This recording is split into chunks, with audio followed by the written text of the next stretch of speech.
1 de la semaine du tribunal de l'actualité. C'est un plaisir renouvelé de vous retrouver sur les antennes des médias leaders True TV Watt FM. Vous le savez, c'est un rendez-vous pour juger les faits majeurs de l'actualité d'ici et d'ailleurs. Un rendez-vous que vous pouvez d'ailleurs suivre sur nos plateformes Facebook et YouTube. Je suis Adam Scarlett Ouedraogo, président de ce tribunal. Mesdames, Messieurs, bonjour. Bonjour, messieurs les juges. Bernard Bougman, Geoffroy Vaha, bienvenue. Bonjour, président Ouedraogo. Bonjour, juge Vaha. Bonjour, madame, messieurs. Bonjour, juge Bougba, bonjour président, bonjour auditeurs et téléspectateurs.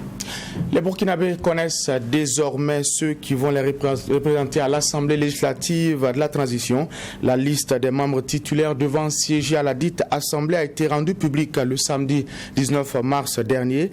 À cette convocation, décryptage sur cette liste composée de personnalités désignées par le chef de l'État, des leaders d'OSC, des partis et formations politiques, des représentants des forces de défense et de sécurité et les forces vives des régions. À cette convocation, nous allons également nous intéresser à l'actualité malienne. Toujours pas d'accord sur la durée de la transition. Les autorités maliennes et le médiateur de la CEDEAO se sont quittés dos à dos. La proposition de 24 mois de la transition faite par Assimi Goïta a été rejetée. Voici les deux sujets retenus, décryptage de ces sujets-là avec les juges au siège après les avant-propos.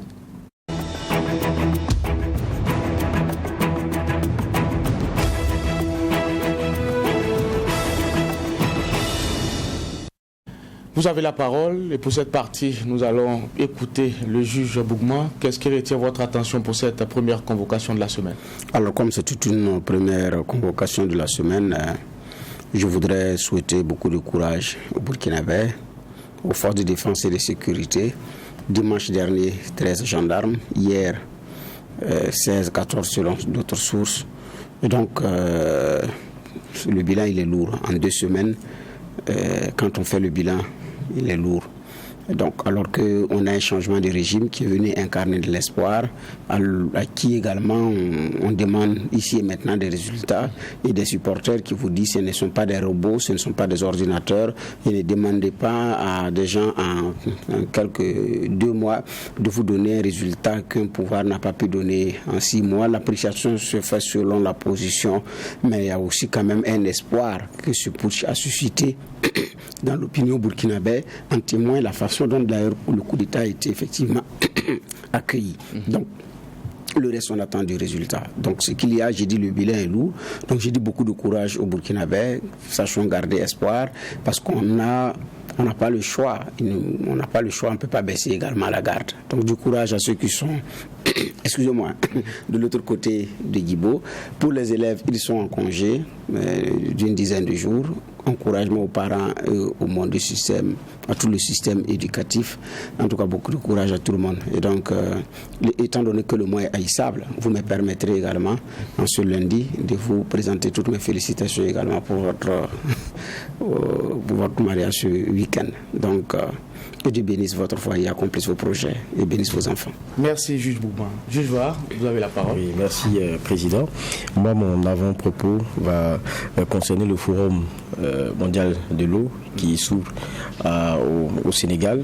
C'est très important comme rendez-vous. Je pense que c'est une triennale et c'est la première fois que cela est organisé en Afrique subsaharienne.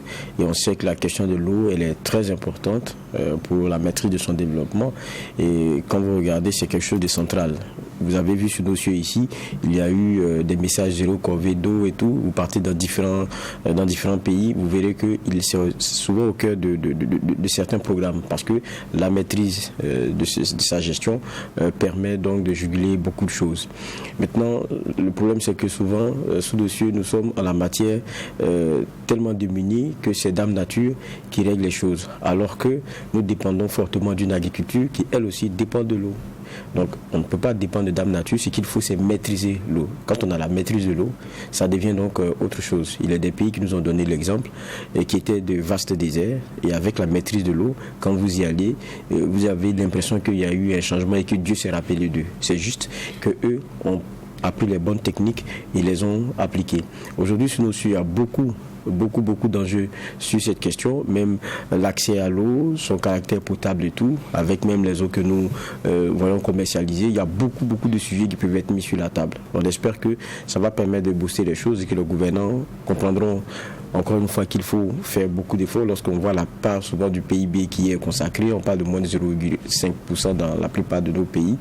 Donc ça veut dire qu'il faut que cela soit pris à bras le corps. Et on espère qu'avec l'organisation de ce forum-là, où il y aura tous les chefs d'État et tout, on n'aura pas seulement que des vœux pieux, des promesses et des engagements, mais qu'il y aura une vraie dynamique pour inverser les tendances, pour que les choses se fassent beaucoup mieux pour ces populations-là qui en ont besoin sur le secteur de l'eau qui est pour moi très important. Merci. Et je termine comme Bernard pour vous souhaiter un heureux mariage. Merci pour ces vœux. Nous allons également dire merci à l'équipe de réalisation de cette émission, le Tribunal de l'actualité, qui nous permet d'être ensemble en direct et en simultané sur les médias leaders True TV, Watt FM. La commission chargée de l'opérationnalisation de l'Assemblée législative de la transition a rendu publique la liste, en tout cas, des membres titulaires devant siéger à la dite Assemblée. Une liste de 70 membres de l'Assemblée législative de la transition a été dévoilée samedi. Alors, la région du Centre-Nord est aux abonnés absents, faute de consensus. Juge Bougma, ça rappelle un peu le contexte dans lequel ces membres ont été désignés. Parfois, ça a été tendu et même houleux. Oui, tendu et même houleux. À Waïguéa, il y en a qui se sont sortis avec des habits déchirés, compte tenu des réalités et de ce qu'il y a eu comme ambiance dans la salle. Alors que dans ce même Waïguéa, il paraîtrait que certains avaient fait venir des personnes déplacées internes pour se dire que si ça va être des élections pour être élus, voilà, pour voter pour eux, au cas où il y aurait effectivement des élections. Donc c'est un Yatanga qui, en tout cas, avait de la difficulté et qui n'avait pas pu trouver un représentant au niveau du Yatanga. Il s'était très corsé. Et donc, le gouverneur avait dit, si c'est comme ça, moi, je vais vous laisser et puis prendre les autres provinces de la région, les représentants des autres provinces de la région pour le choix final. Donc, certainement, ça va être passé par un filtre d'élection ou le tirage au sort, comme dans le Centre-Sud. Le Centre-Sud, ça a été par tirage au sort pour désigner le titulaire et le suppléant. Dans d'autres localités, ça a été purement et simplement des élections. Mais dans plusieurs localités, il y a eu de la contestation. Au niveau de Boulkemde, ils ont changé. C'est M. Kwanda finalement qui remplace M. Rwamba, donc Alexandre Legrand. Et il y a eu plusieurs cas comme ça. Donc, même à Bobo Dioulasso, jusqu'à présent, le choix, il est contesté. Maintenant, dans le centre nord Kaya, comme vous le dites si bien, là-bas la situation est très compliquée. Très compliquée parce qu'il y a l'action des barons de la scène politique burkinabé. Il y a aussi la difficulté des réalités sociopolitiques. Des barons, vous avez le docteur Bachir Ismaël Ouedraogo, donc du MPP, qui a ses bases. Vous avez Daniel de Sawadogo, c'est Daniel Ouedraogo, l'ancien député, qui a aussi sa base. Vous avez le Namentenga Boulsa avec Zambende Théodore Sawadogo, qui n'est pas des moindres, mais vous avez aussi l'ancien président, le dernier, donc la KJDH au niveau de l'Assemblée nationale, Sayouba, qui est aussi une grosse figure. Mais toutes ces personnes que j'ai citées, ils ne sont pas de Kayaville selon nos informations. Daniel est de Korsimoro, Bachir et Sayouba sont de Boussouma, Théodore Zambende Sawargo est pratiquement de Namentenga, donc Boulsa, Kadre Désiré Ouedraogo, Boussouma. Donc, toutes ces personnalités-là aussi ont des phalanges dans les organisations, parmi ceux qu'on appelle les forces vives de la nation. Donc, parce que les OSC devaient se retrouver à part pour choisir. Donc, parmi les forces vives de la nation, tous ces messieurs-là ont des phalanges là-bas. Maintenant, la réalité sociopolitique, c'est qu'ils ne sont pas natifs de Kayaville et ça fait tache d'huile. Donc, l'actuel chef du canton, avec également ceux qui y sont, avait dit, bon, c'est l'occasion pour Kaya aussi d'être représenté à l'Assemblée nationale. Parce qu'il y a très longtemps, ce n'est pas arrivé. Donc, avait trouvé une opportunité avec cette transition d'avoir son répondant. Donc, quand il y avait beaucoup de tiraillements, ils ont dit la chefferie va trouver son représentant et c'est sûr que ça allait être le chef de canton. Bon, apparemment, ils ne se sont pas accordés là-dessus parce qu'il y a des jeunes également qui disent quand on parle de forces vives, nous y sommes. Ils disent non, vous êtes dans la catégorie organisation de la société civile. Donc, le label même force vive, à un moment donné, le contenu posait problème. Donc, ce n'est vraiment pas une surprise qu'on en soit effectivement arrivé ici, alors que pour ceux de Kaya, c'était aussi l'occasion rêvée, quand on connaît l'histoire sociopolitique de Kaya et les conditions dans lesquelles le père de l'actuel chef a tiré sa révérence dans les trous, dans des choix, dans les conditions du choix pour celui qui devait représenter d'ailleurs en son temps le CDP à l'Assemblée nationale. Donc c'est une image tragique à Kaya, mais c'est sûr que peut-être l'actuel craignait peut-être cette humiliation, je ne sais pas, avec ce qui pourrait avoir comme conséquence, préférer se retirer, je ne sais pas, mais c'est ce qui avait été plus ou moins arrêté. Donc ça ne pouvait pas ne pas arriver. Parce qu'on regarde la coloration, vous ne savez pas qui est homme politique, qui est organisation de la société civile, qui est cela. Donc, en réalité, nous avons créé depuis des années, depuis l'avènement de la période, surtout les tournants, il y en a toujours eu des mouvements qui côtoient la scène politique. On a vu le PAI, l'IPAD et tout, avec les autres organisations qui sont toujours à côté des partis politiques. Mais le tournant décisif dans notre ère a été marqué par la création de la FEDABC. À partir de ce moment-là, ça partait dans tous les sens. Alors que l'ancien secrétaire général du ministère de l'administration en son temps, Kalifara Siri, avait vu juste en refusant le récépissé à la FEDABC et mieux en conseillant à la FEDABC de ne pas se créer sous label associatif, mais d'en faire purement et simplement une fondation pour Blaise Compaoré, et que ça allait être mieux plutôt que de vouloir en créer une association. Ça allait créer beaucoup de précédents et il n'avait pas tort. Et parce que l'histoire nous rattrape. Donc finalement, qui est politique, qui ne l'est pas, c'est très difficile au Burkina aujourd'hui. D'accord. Quel visage devait avoir, en tout cas, cette ALT-là? C'est la question que beaucoup se posaient. Aujourd'hui, on a une idée avec la liste qui a été rendue publique. Quand on regarde à l'image du gouvernement, on peut dire qu'on a ratissé large. On a toutes les couches socio-professionnelles. On a des élèves, des étudiants, des agriculteurs, des professeurs, des garagistes. À ce niveau-là, côté représentativité, on peut dire qu'un effort a été fait? Oui, bon, ça c'est l'une des surprises dans la liste qu'on a eu, parce qu'on savait que les forces de défense et de sécurité devraient désigner, je pense, 16 personnalités, et le président du Faso, lui, avait 21 personnalités qu'il devrait désigner. On s'est dit, quand on faisait 21 plus 16, c'est sûr qu'il y a un confort pour eux en termes de majorité à l'Assemblée nationale. Maintenant, il restait à voir le profil qui composerait ce que le président lui-même aurait désigné. Et si ma mémoire est bonne, lorsqu'on avait reçu Dr Louré ici, il nous disait que des discussions qu'il y a eu lors des assises concernant notamment le projet de charte sur la composition, il avait été accepté de façon consensuelle de concéder au président plus de personnalités à désigner, parce qu'il allait prendre en compte certains secteurs d'activité, certains profils et tout. Mais nous on s'est dit que c'était quand même une latitude forte à lui accorder, parce qu'après on pourrait déchanter ayant des personnes qui soient tout simplement à sa solde et qui voteraient selon son bon vouloir. Maintenant là il nous prend un peu de contre-pied, parce que quand vous regardez, vous y voyez des commerçants, des élèves, des avocats, avec des agriculteurs, naviculteurs. En tout cas les profils sont assez larges. Mais vous retrouvez aussi, quoi qu'on dise, retraités ou pas, en gros 4 éléments de force de défense et de sécurité. Donc les 4 déjà, quand vous les ajoutez aux 16, ça fait déjà 20. Donc on est quand même, on n'est pas loin pour ce qui est du confort dont je parlais tout à l'heure. Maintenant, c'est des personnes désignées par le président de Faso. Il faut chercher peut-être à savoir aussi sur la base de quoi et comment, pour peut-être lire entre les lignes et se dire, bon, peut-être c'est des gens qui auront assez de recul, qui auront le coup des franches. Mais sinon, rien qu'au nom et aux fonctions qui sont données, cela ne nous permet pas de dire que, bon, forcément on peut aller avec toute la confiance, parce que ce qu'on avait pensé au départ n'est pas. Mais il faut reconnaître que quand même on a été un peu plus il y a un certain contre-pied dans la composition de la liste du président. Ça, il faut le reconnaître. Juste pour moi, un regard par rapport à la coloration justement de cette assemblée législative de la transition. Comme on l'a dit, il y a des choix qui ont surpris plus d'un. On a par exemple un élève de 27 ans qui a été choisi, qui est originaire d'une zone à fort défi sécuritaire. On est beaucoup plus dans les symboles. Pour beaucoup, on se demande si l'efficacité sera pendant justement les travaux. Votre regard par rapport à ce choix-là d'allier symbole et aussi question de représentativité. Oui, en fait, ici, on a cherché symbole, question de représentativité,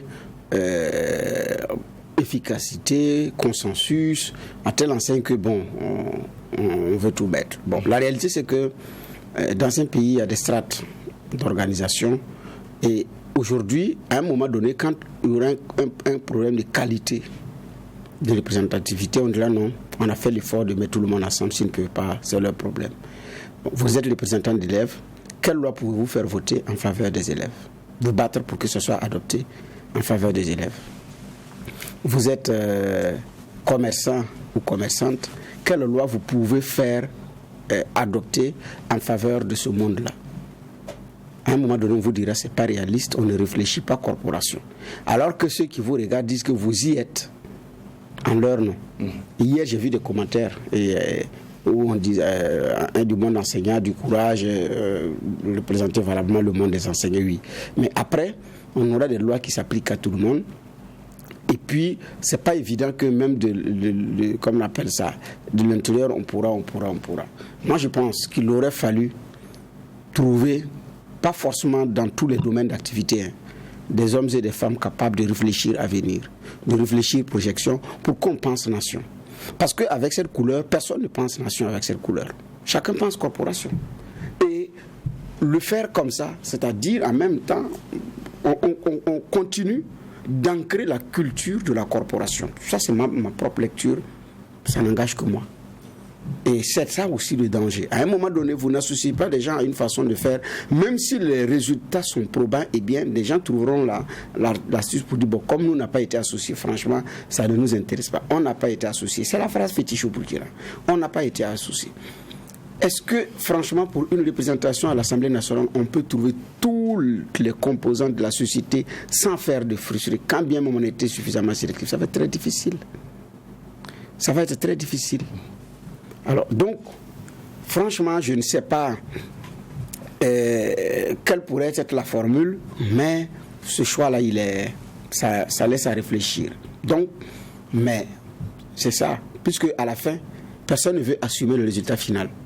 Comme personne ne veut assumer le résultat final, tu fais en sorte que tout le monde puisse y être pour qu'on arrive à la fin de dire que c'est le travail de tout le monde, je ne suis pas responsable des résultats. Donc, ne m'exigez pas un résultat. C'est un autre style de gestion qui vous dégage de toute responsabilité. Ça vous rend irresponsable devant le résultat. C'est pas moi. Je les ai mis ensemble, j'ai même mis tel corps d'emploi, j'ai mis tel profil, j'ai mis, pour qu'à la fin, chacun puisse trouver son compte. S'ils n'ont pas pu faire, c'est à eux qu'il faut demander, c'est pas moi. Mais vous avez la responsabilité du choix. Si vous avez la responsabilité du choix, vous avez la responsabilité de la qualité du travail. Et ça, c'est pas discuté. Puisque quoi qu'il en soit, on dira, mais c'est vous qui les avez choisis. Donc, c'est mieux de s'assumer que de se cacher derrière des arguments, derrière des artifices. Ça ne va pas régler nos problèmes. J'ai dit, vous prenez les capitaines de 1983, quand ils ont pris le pouvoir, ils savaient où ils allaient. Et comment est-ce qu'ils allaient implémenter les choses sur le plan politique, sur le plan culturel, sur le plan économique, sur le plan social. Aujourd'hui, les résultats sont là, on peut en parler. On peut critiquer, on peut évaluer, on peut sous-peser. Mais au moins, les directions étaient claires. Les objectifs étaient suffisamment dégagés. Vous sentez qu'il y a une vision, il y a des missions, il y a des activités à faire pour avoir. Dans le domaine de l'environnement, quand on dit les 3 luttes, tout le monde sait que c'est un vaste chantier pour la protection de l'environnement. Quand on parle de valorisation des valeurs culturelles, le premier signe visible, c'est le nom du pays, Burkina Faso. Burkina Faso. Vous prenez l'hymne national, c'est le Ditanier, c'est chanson guerrière en lobiri. Ça, c'est déjà les symboles de l'État. La dénomination du pays, la dénomination des habitants du pays. Vous prenez le discours d'orientation politique, le DOP, vous le lisez, vous savez où on va, même sur le plan éducatif. Dans le domaine de la santé, là, on a été félicité. Donc, c'est-à-dire que le projet social, politique, économique, culturel, il est là, il est clair.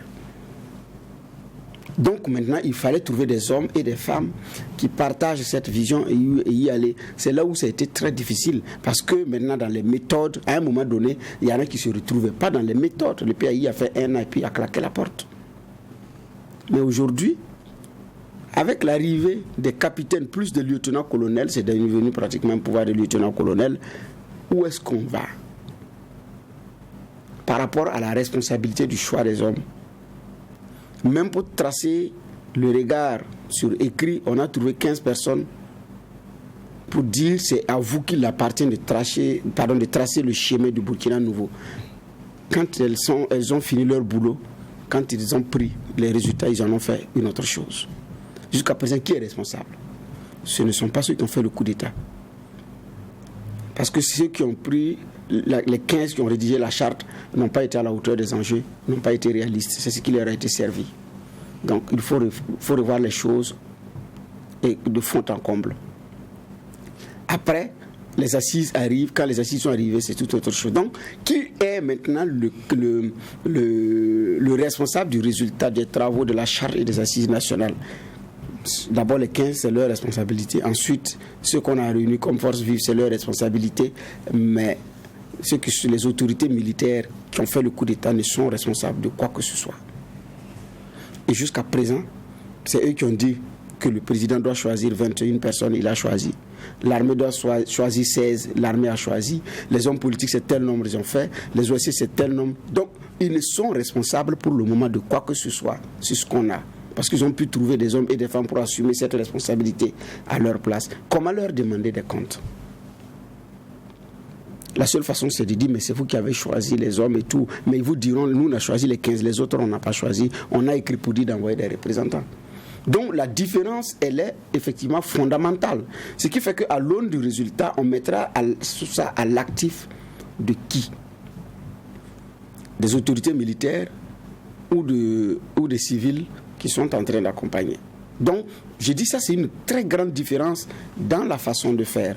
Ceux qui avaient rêvé révolution, monsieur a lancé son La patrie ou la mort nous vaincrons, mais devant le Conseil constitutionnel, il a été clair. Ça ne s'inscrit pas dans une logique révolutionnaire. Pourquoi est-ce qu'il y a eu ce revirement renseignement pris? Certains nous disent que bon, d'autres barons, d'autres parents de l'homme ont dit, bon écoutez monsieur, ce n'est pas de la révolution, il faut clairement l'exprimer, il faut le dire. Et c'est ce qui fait que c'est ressorti dans le discours et on n'entend plus parler de la patrie ou la mort nous vaincrons. À partir de ce moment, c'est dit que rêver que ces messieurs portent sur eux la responsabilité de réformes suffisamment profondes ou d'assumer certains résultats, je dis que ce n'est pas évident. Je n'ai pas dit que ça ne va pas venir. Je ne suis pas pessimiste. Mais l'exiger à un certain niveau, il faut être réaliste, ça ne viendra pas quand même. L'exiger, je dis bien jusqu'à un certain niveau, ça ne le viendra pas quand même. Parce qu'ils n'auront pas les réformes à l'Assemblée, c'est pas sûr que ça va être de leur responsabilité.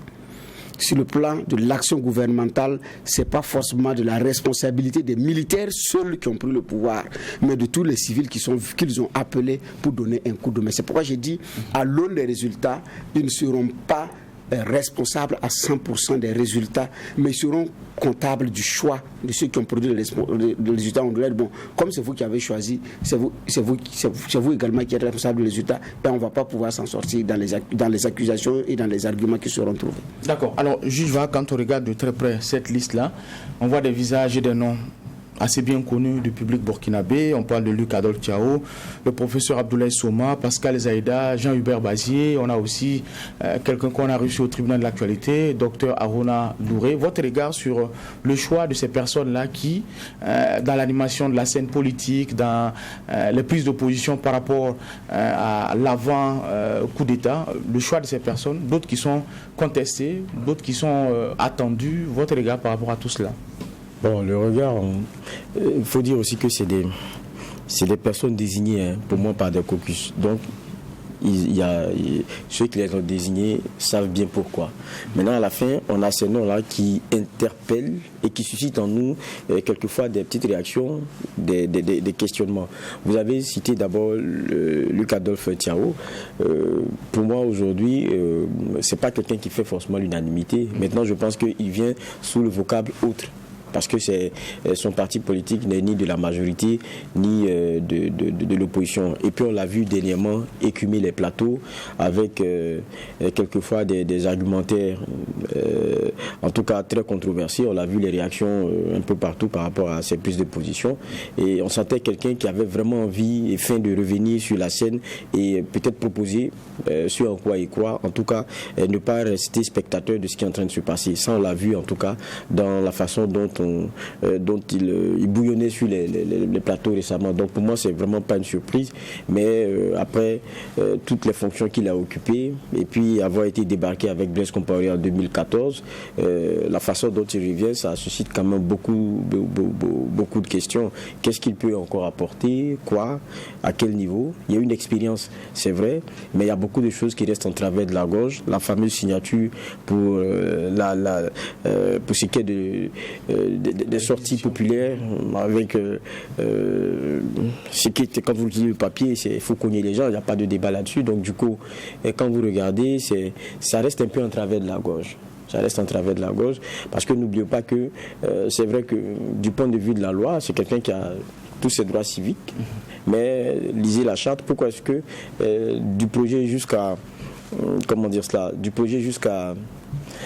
jusqu'à ce qui a été adopté après les assises, il y a la question des valeurs qu'il faut transpirer. La question des valeurs, ce n'est pas seulement de l'ordre du légal. Il y a une question d'éthique, il y a ce que vous devez transpirer une certaine respectabilité aux yeux de tous, et que vous fassiez quand même l'unanimité si un certain nombre d'éléments qui sont demandés. Aujourd'hui, pour moi, c'est quelqu'un de controversé. Maintenant, et par quoi le choix a été fait, ça c'est caucus là même qui vont pour moi l'assumer. Vous avez cité d'autres noms. Quand je regarde le docteur Louré, on l'a reçu ici, la question était frontale: est-ce que si on vous appelle vous viendrez? Il a un peu tourné au départ, mais après il a dit oui, il faut à un moment donné apporter ce qu'on peut, et s'il y a eu la critique, le moment venu de l'action, il ne faut pas se débiner.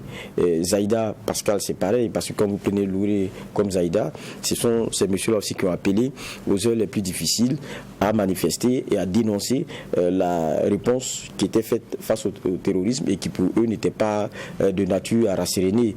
On a eu l'ambassade de Zaïda qui avait été interdite, on se rappelle bien, par et celle de Zouré aussi, avec certains autres de ses amis.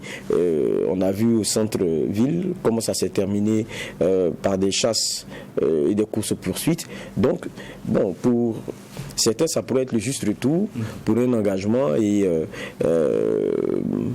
on va dire un aliment qu'ils ont eu à un moment donné, alors que bon, il fallait du courage au moins pour le faire.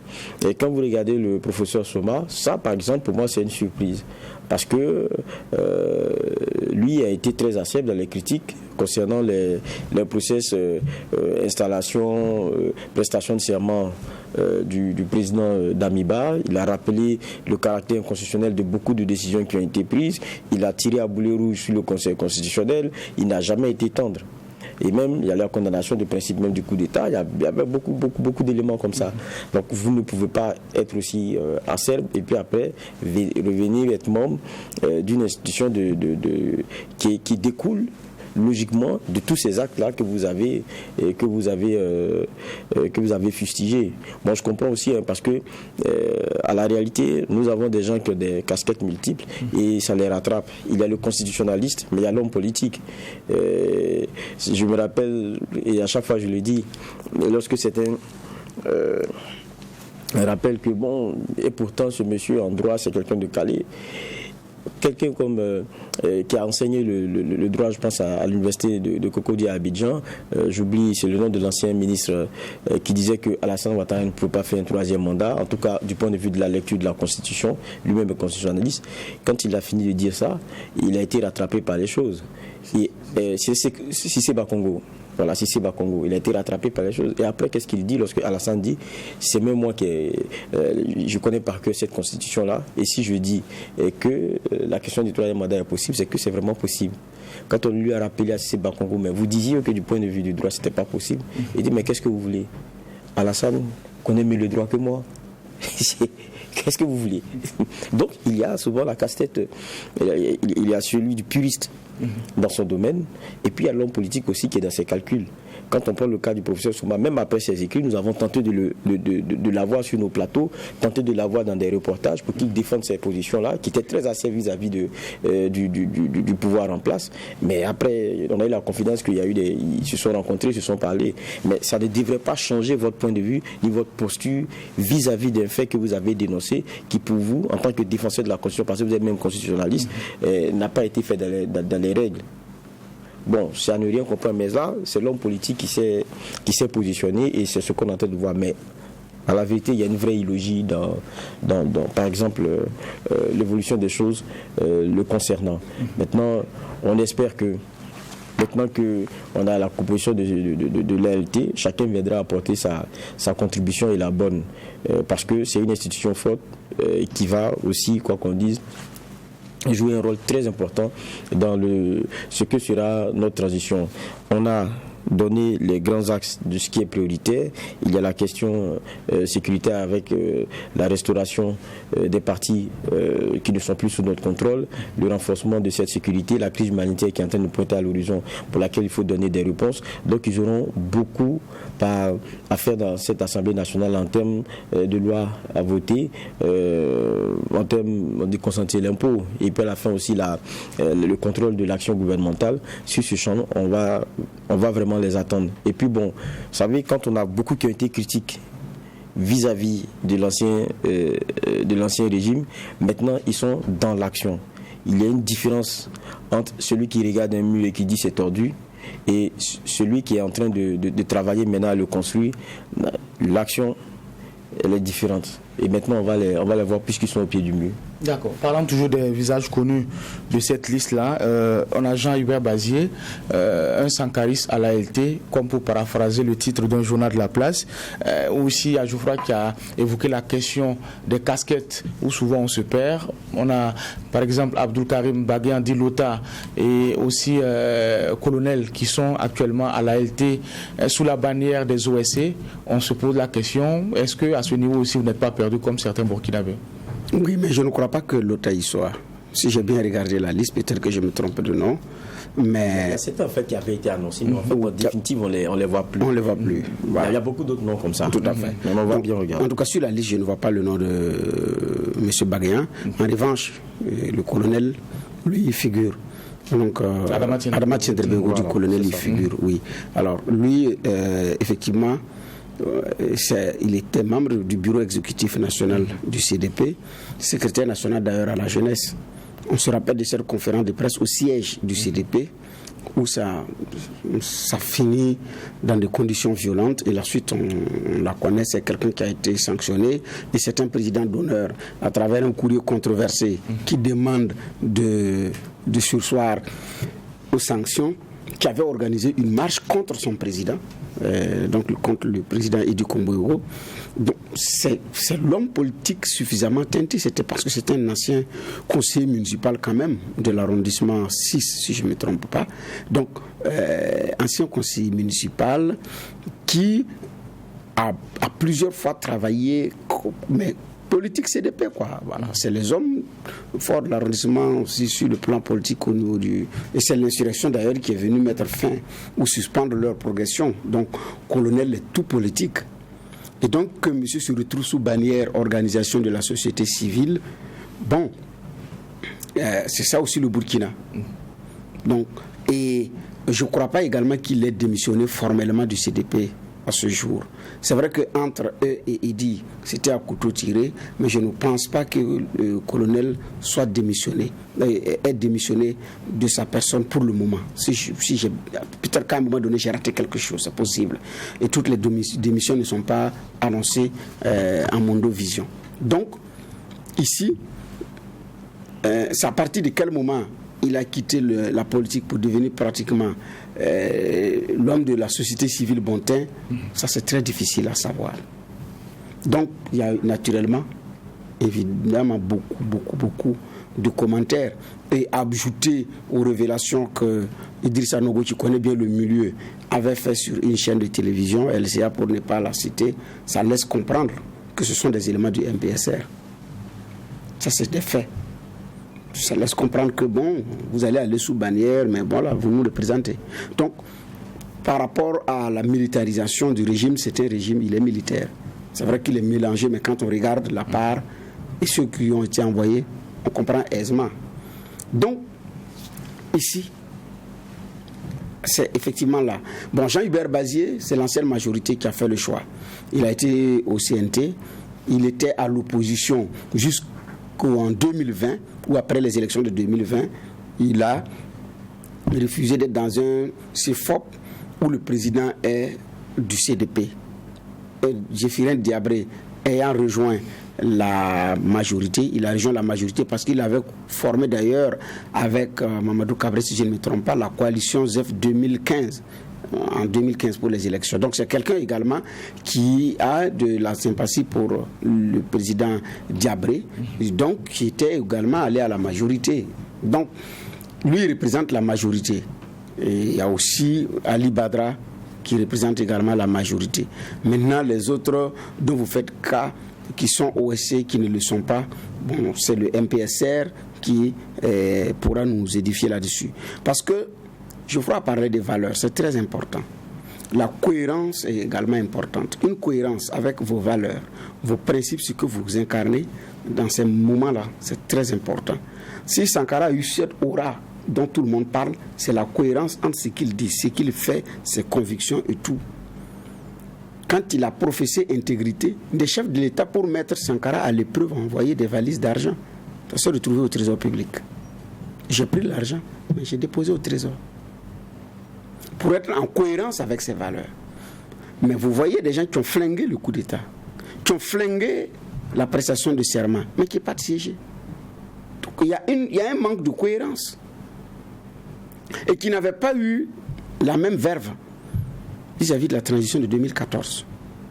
Donc, effectivement, il y a cette cohérence-là qu'on cherche. Il y en a qui y sont allés de bonne foi, qui ont été dûment désignés par leurs entités pour représenter, et ça ne pose de problème à personne. Jean-Hubert Bazier est un homme politique choisi par une entité politique. On pourra dire que, je crois qu'il a 73 ans selon, si je ne me trompe pas dessus son âge, on pourra dire que c'est de la vieille école, c'est mieux qu'il se retire, se repose parce que c'est mieux de choisir un jeune, mais c'est la majorité qui peut nous dire pourquoi est-ce qu'elle n'a pas choisi un jeune, il y a Badra qui est jeune, elle n'a pas choisi une dame et un monsieur, et deux messieurs, donc un âgé et un jeune, pour créer un équilibre. C'est leur choix que je respecte, c'est le choix de la majorité, tout comme le choix de l'ex-opposition également, qui a pris un du CDP et l'autre d'un autre parti politique, mais de l'ex-chef de file de l'opposition. Mais quand on regarde, du fait de vouloir brasser, si réellement on tend à un élan de rapprochement des positions, à un élan de réconciliation, je dis bien, et de briser ces murs que nous avons construits, il y a un grand lot qui manque. Le grand lot des insurgés bon teint qui le revendiquent et qui l'assument. Même ces insurgés, à un moment donné, qui avaient opté pour une rupture de banc avec le pouvoir qui vient de tomber. Je parle de Hervé Ouattara. Et ils n'y sont pas. Sur le plan politique, j'avais dit dans ce gouvernement, on pourrait avoir un monsieur comme Tahirou Bari. On pouvait avoir un monsieur comme Aziz Diallo, qui est de la majorité. Mais ce que Aziz Diallo disait des questions sécuritaires, par moment, vous oubliez qu'il est un député de la majorité. Donc, de fait, on a pris à gauche, on a pris à droite, on a tenu compte des couleurs professionnelles, des profils professionnels, mais beaucoup plus des accointances politiques et idéologiques. Quand on regarde, il y a quand même des grands absents. Ça rappelle également cette liste qui avait été concoctée par les soins. Bon, ici nos informations exactes, comment on appelle ça, ceux qui sont allés rencontrer le chef de l'État. Il nous est revenu que c'était d'ailleurs ceux qui ont fait la liste. M. Tiendebego faisait partie de ceux qui avaient fait cette liste-là. Donc aujourd'hui, les noms sont en train de tomber par rapport à ceux qui avaient concocté la liste. Et donc, il fallait regarder, et vous vous rendez compte que des organisations de la société civile qui ont fait de la promotion de la démocratie, de la bonne gouvernance dans notre pays, n'avaient pas été associées à un moment donné où on dit nous sommes venus pour effectivement intégrer ces éléments-là dans la gouvernance. Renlac, MBDHP, comment on appelle ça, et d'autres structures dont alors que au niveau du Burkina, vous avez une fêtière des OSC présidée par Jonas Yen, qui n'a même pas oui, qui n'a pas été touché. On a un secrétariat permanent des organisations le SPONG, qui regroupe également, qui est une bonne fêtière, il n'a pas été associé. Donc on ne pouvait pas ne pas avoir ce même résultat. On peut les aimer, on peut ne pas les aimer, mais les éléments du balai citoyen également avaient fait une bonne contribution. Je pense que pour la rencontre avec le chef de l'État, ils avaient quand même une place, mais ils n'ont pas été associés. Ne serait-ce qu'invités et refusés. Donc, de la composition du gouvernement jusqu'à la composition de l'ALT, quand on regarde effectivement, on se pose une question, qu'est-ce qui ne va pas? Mais on a tenté de combler cela en priorisant les catégories socio-professionnelles, à telle enseigne qu'on dise toutes les entités burkinabées ont été prises en compte. Alors que je dis bien, les structures dont je suis en train de citer ont quand même une part de contribution dans l'éveil de conscience, parce que c'est des messieurs qui sont sortis au Burkina pour dénoncer une gouvernance à un moment donné où certains n'avaient même pas le courage de dire quoi que ce soit. Et qu'ils les prenaient même d'ailleurs pour des plaisantins, si ce n'est que ceci ou cela. Donc ils ont quand même balisé le terrain, le MDHP, le RENLAC et plusieurs autres structures dans la revendication de la bonne gouvernance. C'est des gens qui ont balisé le terrain et qui avaient une part contributive énorme à pouvoir faire. Mais interroger même jusqu'à la commission technique, si toutes ces structures-là, certaines n'ont pas été appelées même jusqu'à la structure, à la commission technique. Pourquoi? Je ne sais pas. D'accord. Alors, les députés de la transition seront officiellement installés demain si nos informations sont bonnes. Alors, la question que beaucoup se posent, qui va incarner justement le leadership, qui va mener le leadership de cette assemblée législative de la transition, qui sera au perchoir? C'est la question que beaucoup se posent, parce que cela aussi dépendra, la qualité des travaux dépendra de celui qui va justement mener les affaires, qui seront votre regard là-dessus. Et selon vous, sur la liste qu'on a, qui peut aujourd'hui incarner cette personne et porter cette responsabilité? Moi, je ne vais pas du tout m'aventurer là-dessus, parce que en la matière, les gens finissent très souvent par décevoir, et vous, ce qui vous reste, c'est la confrontation on vous renvoie relativement à vos positions d'antan. Donc là-dessus, je suis très prudent. Mais quand on regarde la liste, oui, il y a beaucoup qui peuvent. Maintenant, la qualité aussi de cette assemblée, dans tous les cas, tout comme les différentes institutions qu'on a dans cette transition-là, ça va dépendre du chef d'orchestre.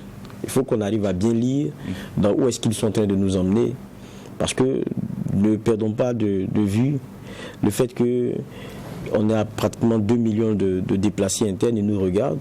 La composition de l'Assemblée législative de transition, pour eux, c'est une énième actualité. C'est le terrain.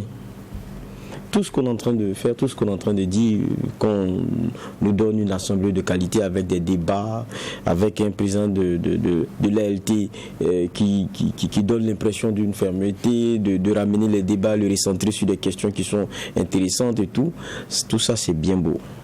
Mais si on n'a pas une inversion des tendances sur le terrain, tout ce qu'on a, toute cette liste-là et tout cela, ils vont avoir chaud, parce que les mêmes causes produisent les mêmes effets. Si personne n'est sorti lorsque Roch Kaboré est tombé, c'est parce que tout le monde, en tout cas la plupart des Burkinabés, partageaient une grosse insatisfaction. Et le MPSR l'avait bien ciblé. C'est que sur le théâtre des opérations, ça ne va pas. On est en train d'aller de mal en pis. Mais est-ce que la situation est en train de s'inverser? C'est ça la question. La composition de l'Assemblée, c'est bien. La liste du gouvernement, c'est bien. Le nouveau Premier ministre, c'est bien. Mais tant qu'on n'aura pas les résultats, tant qu'on n'entendra pas qu'il y a de nouveaux villages qu'on allait installer, tant qu'on n'entendra pas que Djibo, par exemple, qui est en train d'être asphyxié, on n'a pas trouvé de solution, tant qu'on n'entendra pas que dans la Kompienga, dans beaucoup d'autres régions qui sont en train d'être asphyxiées, assaillies, tant qu'on ne parvient pas à leur donner de l'espoir et qu'on va se réveiller chaque matin, apprendre qu'ils ont avancé, apprendre qu'ils sont venus demander à des populations que soit vous nous rejoignez, soit vous partez, et qu'on ait l'impression qu'il n'y a pas mis en branle une véritable machine comme on a promis à un moment donné. Je suis désolé, tout ça là, ça sera des faits divers pour les Burkinabés. D'accord. Juste pour moi, une pièce à miser sur le futur président de l'ALT. Beaucoup avaient donné le nom de Sarah Sérémé. Je pense que ça s'est terminé devant les tribunaux. En tout cas, on annonce une plainte. Vous, à votre niveau, on a désormais la liste. Vous pensez à un nom? Bon, un nom, je ne sais pas, il y a beaucoup de noms qui circulent, deux principalement, celui de Luc Adolphe Thiaw, mais aussi le nom de Fatoumata Ziba, surnommée Elon Gunson Sirleaf, qui a été première maire de l'arrondissement 3 de Bobo-Dioulasso, donc qui avait démissionné d'ailleurs du CDP, parce que c'est des fidèles parmi des fidèles qui comptent dans les rangs des fidèles de Blaise Compaoré, mais qui avait pris fait et cause pour cadrer Désiré Ouedraogo. Lui et Salia Sanou, d'ailleurs, je pense qu'ils ont démissionné le même jour ou dans la même correspondance, en tout cas au même moment. Donc, et leur étant partant, au rapprochement au niveau de ce parti, on ne sait pas, mais en tout cas son nom circule. Maintenant, on a une transition qui mise sur des symboles, donc qui risque, et comme elle est une dame, qui étant sur la liste du chef de l'État, alors que son nom est cité, il se pourrait que, compte tenu des symboles qu'on veut envoyer, que ce soit elle qui préside la LT. Mais en tout cas, les deux noms qui nous parviennent sont les deux essentiellement. Maintenant, il peut y avoir d'autres noms, parce que n'oublions pas aussi qu'il y en a qui sont en treillis, qui y sont. Donc, on a un président du MPSR et président de transition qui est militaire, un PM civil. Est-ce qu'on aura un parlementaire président militaire ou bien ça va être une dame? Là, on attend effectivement de voir comment est-ce que ça va bouger. Mais ils seront évalués pas à l'aune du nombre de lois fournies à l'Assemblée nationale, ni des qualités de lois. Ce n'est pas ça d'abord. Tout le régime sera jugé à l'aune des résultats qui seront produits sur le plan sécuritaire. Oui. C'est que la question que vous posiez au départ, c'est est-ce que dans la liste, je regarde et il y a quelqu'un en qui j'ai confiance pour. J'ai dit, bon, je ne vais pas m'essayer à ça, mais tout à l'heure, Bernard donnait des possibilités, parce que ça aussi, c'est des choses qu'on entend. Mais moi, je dis, je cache, on est sur le tribunal de l'actualité, on dit ce qu'on pense ici.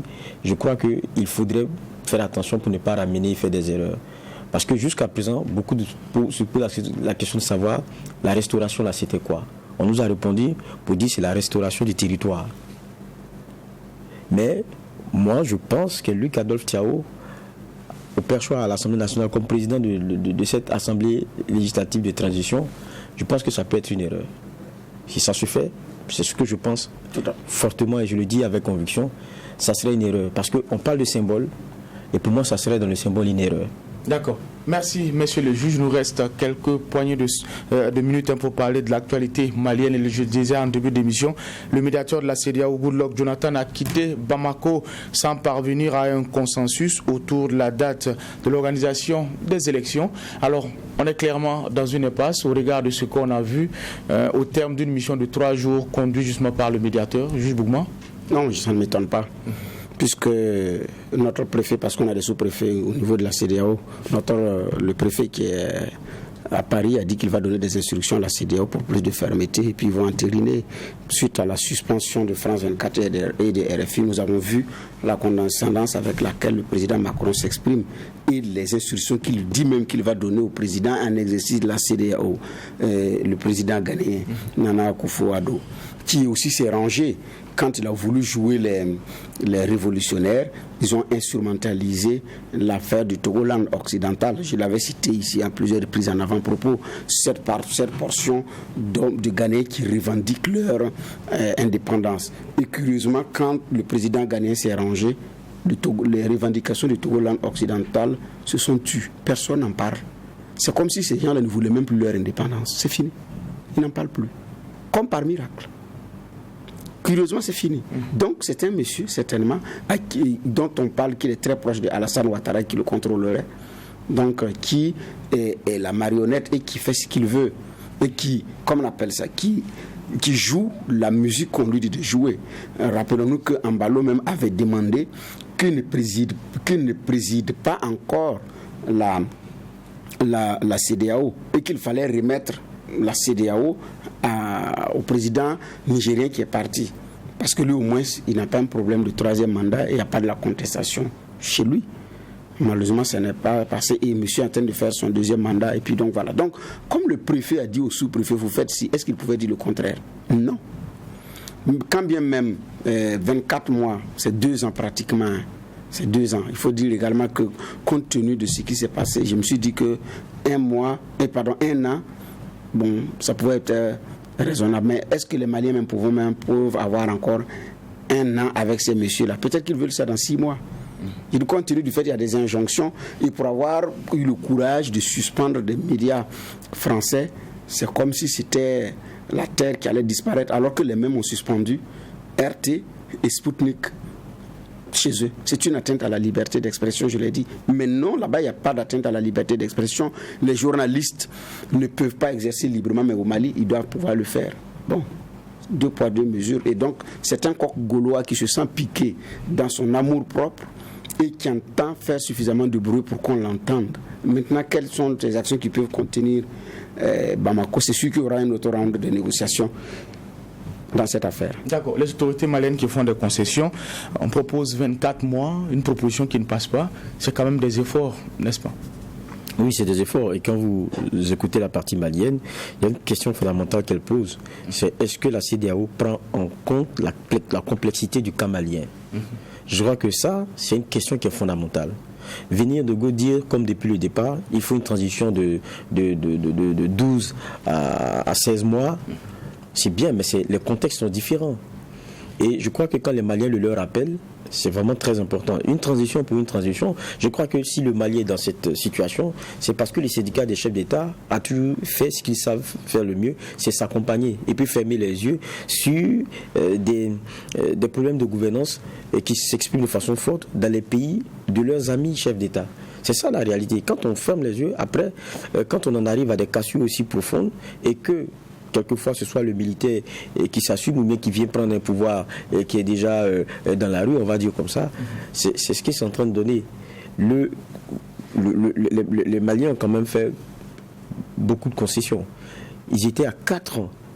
Ils sont revenus à 3 ans. Après 3 ans et demi, ils sont maintenant à 2 ans en termes de propositions. Mais je pense que ça, la CEDEAO devrait peut-être bien regarder là-dedans. Mais au fond, quand vous regardez, en fait, ce qui gêne, c'est plutôt les militaires qui sont au pouvoir. Et c'est là où c'est difficile de ne pas penser que la CEDEAO s'aligne soit derrière une France ou bien s'aligne dans le débat ou le bras de fer qu'il y a entre la France et le Mali, s'aligne derrière la France. Parce que quand vous regardez selon certaines indiscrétions, ils sont même favorables à une transition un peu plus longue pour peu qu'il y ait un gouvernement d'unité nationale. Donc ça veut dire quoi? C'est le pouvoir de ceux qui sont là actuellement, c'est-à-dire ces militaires-là, qui dérangent de par leurs décisions, qui met la CEDEAO dans son inconfort. C'est-à-dire que tant que Assimi Goïta et ses amis peuvent être écartés ou contrebalancés, il n'y a pas de souci. Alors que pour moi, c'est pas comme ça que ça fonctionne. Les Maliens ont un problème premier, comme un pays comme le Burkina Faso, c'est la question sécuritaire. Et venir dire de Gaulle que, bon, notre principe, c'est 1 an, 1 an et demi, si vous l'excédez, ce n'est pas possible. Je pense que c'est méconnaître et ne pas accepter de contextualiser son processus de décision. Sinon, le Mali, quand vous regardez ce qui peut arriver en termes d'implosion là-bas, et la façon dont ça peut être assez grave, je crois quand même qu'on devrait être un peu plus large. Et puis 2 années, ça passe très vite. Pourquoi discuter pendant 6 mois pour accorder après 1 an, 1 an et demi, ce qui reviendrait à avoir accordé 2 ans? Parce que ce dans quoi on est aussi, c'est ça. C'est sur la question de la levée des restrictions qui ont été prises par la CEDEAO. Donc si on reste dans ce bras de fer-là, on risque de faire encore 3 mois dedans, et puis après on va venir accorder 1 an, 6 mois. Et pendant ces 3 mois-là, on aura asphyxié un peu plus les Maliens, juste parce qu'on ne se serait pas entendu. Alors qu'à la fin, on aura concédé ce qu'ils ont demandé depuis le départ. Je crois qu'il y a une CEDEAO qui doit être quand même un peu plus, comment dire cela, honnête avec elle-même et sincère. Maintenant, je crois aussi que ça devrait nous interpeller. Nous, on le faisait ici comme débat. La première proposition pour ce qui est du projet de charte, ma mémoire est bonne, Bernard, c'était 2 ans pour le Burkina, ce qui avait été proposé. Oui. Et c'est aux assises que ça a été allongé. On avait dit ici, il faut faire attention. Est-ce qu'en 2 ans, 2 ans et demi, on ne pouvait pas, pour ce qui est de la tendance majeure, arriver à ce qui est intéressant pour qu'on ait des élections pour le cas burkinabé? Donner une rallonge, est-ce que ça ne sera pas un peu plus difficile, d'autant plus qu'on est regardé par une autre communauté, une communauté à laquelle on appartient? Donc, en même temps, quand on voit ce qui est en train de se passer au Mali, il faut que nous, on se prépare. il y a eu des missions de diplomatie burkinabé un peu partout récemment. On espère que ça va finir par convaincre. Mais on regarde bien ce qui est en train de se passer au Mali et c'est bon de tirer les leçons. D'accord. Juge Bougma, dernière question sur ce chapitre-là. Alors, c'est vrai, il y a le cadre d'échange des partis et regroupements politiques pour une transition réussie, qui est un regroupement de partis de l'opposition qui exige une nouvelle transition à partir du 25 mars 2022. En plus de la communauté internationale, est-ce que les autorités maliennes ne doivent pas s'attendre à des pressions à l'interne avec ce qu'on voit? Non, les pressions sont déjà là. C'est pas, ça ne date pas d'aujourd'hui. Il y a des pressions là. Il y en a d'ailleurs qui sont allés à Abidjan pour se constituer un gouvernement. Bon, ça a été tué dans l'œuf, mais ça ne veut pas dire que les soutiens extérieurs ils vont baisser la garde. Non, pas du tout. Quand on entend la conversation supposée donc qui a fuité entre Boubou Cissé et Alassane Ouattara, on s'est sûr qu'il y a des relais à Bamako. Donc ici, Paris fera tout s'il a le pouvoir effectivement de réduire les ardeurs de Goïta et ses camarades à néant. Donc, et parce que c'est monsieur l'a pensé que les sanctions économiques allaient faire tomber le Mali en moins d'un mois. Ça, il n'avait pas parié que le Mali tiendrait jusqu'à maintenant. Donc, ils vont naturellement changer leur fusil d'épaule. Et Goïta et ses hommes savent ça. Maintenant, comment est-ce que ça va se passer? Là, on attend. D'accord. Alors, discussion autour du chronogramme de la transition au Mali et la liste des membres titulaires devant siéger à l'Assemblée législative de la transition. Voici les deux sujets qui ont été enrôlés pour la présente convocation première de la semaine. Merci, messieurs les juges, pour les clés de lecture.